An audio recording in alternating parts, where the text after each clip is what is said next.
शर्म आनी चाहिए तो सुप्रीम कोर्ट के इस तरह के फैसले सादर पाकिस्तान गया था एक साल पहले तो को किसी के साथ गंदी बात अल्टरनेटिव नहीं दिया है पहले तो, या फिर अगर आपने गिरानी है यहाँ पे कोई मंदिर भी होता वो भी गिराना है, आप पहले उनको आप बताएंगे कि पहले आप यहाँ पे आपकी मस्जिद तामीर कराई जाएगी या मंदिर तामीर कराया जाएगा और फिर हम इसको गिराएंगे। गुज़िश्ता दिनों जी सुप्रीम कोर्ट ने अपने एक फैसले के जरिए कराची की बहुत बड़ी मस्जिद को गिराने का हुक्म दिया था जी और उसकी जगह पार्क बनाने का हुक्म दिया था जी।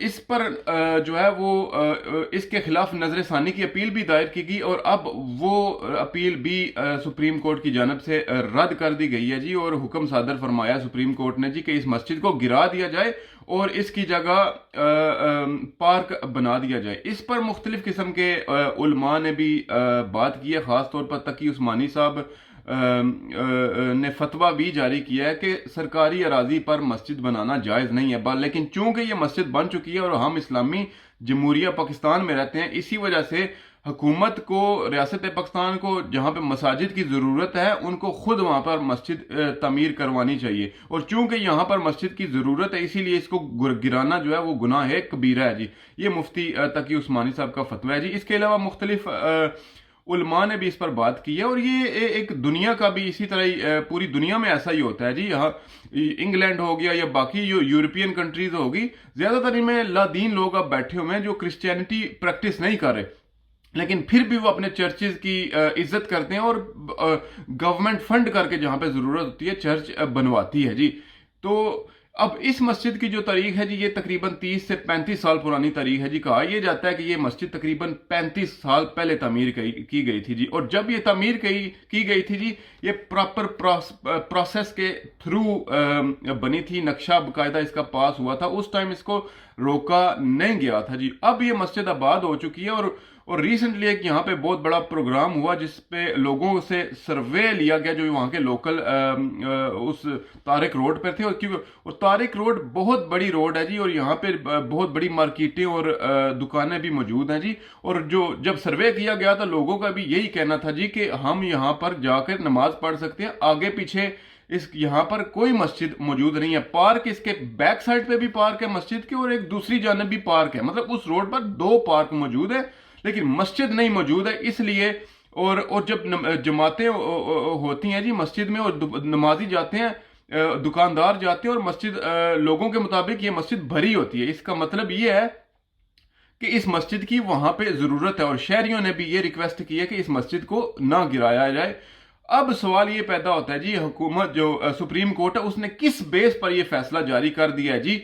अगर ये मस्जिद छोड़ के यहाँ पर मंदिर भी होता ना तो किसी दुनिया की कोई सुप्रीम कोर्ट इसे गिरा नहीं सकती। सरकारी अराजी थी, ये पब्लिक के इंटरेस्ट के लिए जगह थी और पब्लिक के इंटरेस्ट में ये जगह यूटिलाइज की जानी थी जी, इसको इसलिए मुख्तस किया गया था जी। अब ये जगह जो है पब्लिक के इंटरेस्ट के लिए मुख्तस हुई है, यहाँ पे मस्जिद की जरूरत थी, मस्जिद यहाँ पे आबाद जो है वो हो गई है, यहाँ पे लोगों की नमाजियों की बहुत बड़ी तादाद यहाँ पे आती है और ये मस्जिद काफी सारे एरिया को कवर करती है जी। इसीलिए सुप्रीम कोर्ट का कोई हक नहीं बनता जी कि इस मस्जिद को गिराने का हुक्म जारी कर दे। अगर मस्जिद की जगह यहाँ पे मंदिर भी होता ना जी, वो भी हुकूमत सुप्रीम कोर्ट जो है वो अब किसी उसकी जुर्रत नहीं हो सकती कि वो इसको इस तरह गिरा सके, मैं गिरा के इसकी जगह पार्क बना दिया जाए। उसकी वजह ये है जी कि ये जो पब्लिक के मुफाद के लिए जगह बनाई जाती है ना, कम्युनिटी सेंटर भी बनाए जाते हैं ना जी, उनको अगर गिनाना आपने है, अगर वो गलत जगह पे बने हुए हैं जी,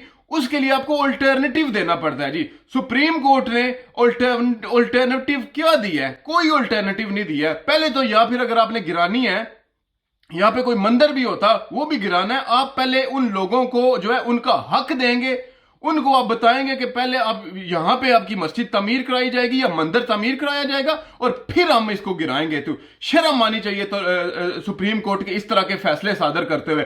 एक तरफ मलिक रियाज जैसे लोग हैं या मुख्तलिफ दूसरे लोग हैं, बल्कि इमरान खान का अपना घर है जी जो वजीर आजम पाकिस्तान बने हुए हैं जी, या नवाज शरीफ का जो रायविंड महल है, उनसे आप पैसे लेकर आप उनकी जगह लीगलाइज कर देते हैं जी। आप कहते हैं जी सैकड़ों एकड़ पे मलिक रियाज ने कब्जा किया, उसने बैरियर टाउन्स वहां पे खड़े किए हैं जी। आपने अदालत में उसको बुला के आप कहते हैं जी हमें पैसे दे दो क्योंकि वहां पे तामीरात हो चुकी हैं, आप हमें पैसे दे दो और जगह को लीगलाइज कर लो। اگر ورس سے ورس جو آپ نے سینیریو تھا اس میں آپ کو یہ فیصلہ صادر کرنا چاہیے تھا جی کہ جو کمیونٹی مل جل کے یا کوئی اس کی انتظامیہ ہمیں پیسے دے دے کچھ اور یہ مسجد کو لیگلائز کر لے. یہ ورس سینیریو میں یہ فیصلہ آ سکتا اور یہ فیصلہ کبھی بھی نہیں آ سکتا تھا کہ سپریم کورٹ جو ہے اسلامی جمہوریہ پاکستان کی سپریم کورٹ، بلکہ یہ اسلامی جمہوریہ مذہب سے اس کا تعلق نہ بھی ہو تو یہ اس کو نہیں گرایا جا سکتا جی. یہ لوگ شرم آنی چاہیے سپریم کورٹ پر اس فیصلے پر جی. باقی جو آپ نے جو قوانین اختیار کیے ہوئے پلی بارگین کے قوانین ہے جی، 1 کروڑ روپیہ کسی نے چوری کیا، کسی نے بھی سیاستدان نے پلی بارگین کے ذریعے وہ 50 لاکھ جو ہے وہ آپ کے کھاتے میں جمع کرا دے، آپ کو اس کو گنگا میں نہا کے پاک کر دیتے ہیں جی. آپ کا حال یہ ہے جی کہ ریسنٹلی میری ایک وکیل سے بات ہو رہی تھی اور ان قوانین سے میرا سوال اس سے یہی تھا جی کہ یہ کیا معاملات ہیں، یہ کیوں سپریم کورٹ یا یہ کیوں جو عدلیہ یا وکلاء قوانین چینج کرنے کے حق میں نہیں ہے جی. اس کا کہنا یہ تھا جی کہ یہ 4 سے 6 کیس ہماری زندگی کا اثاثہ ہوتے ہیں جی. ان 4-6 کیسوں سے ہم نے پوری زندگی گزارنی ہوتی ہے. 2-4 قتل کے کیس آ جائیں، 2-4 زمینوں کے کیس آ جائیں، یہی جو کیسز ہوتے ہیں یہ جج کا بھی پیٹ پالتے ہیں اور ہمارا بھی پیٹ پالتے ہیں کیونکہ کمپٹیشن بہت زیادہ ہے، لوئرز بہت زیادہ ہیں.